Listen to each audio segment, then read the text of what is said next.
সাদা চামড়া যদি সৌন্দর্যকে প্রকাশ করে, তবে ধবল রোগী দেখলে এড়িয়ে যাও কেন?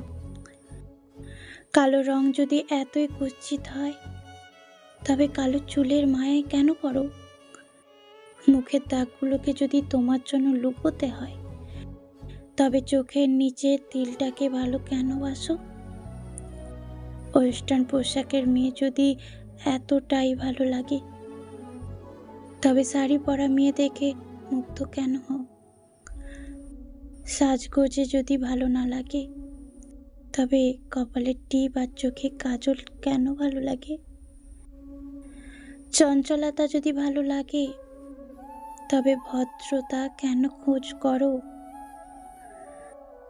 বেসামাল ভালোবাসা যদি চাও, পরিশেষে বেহায়া কেন বলো?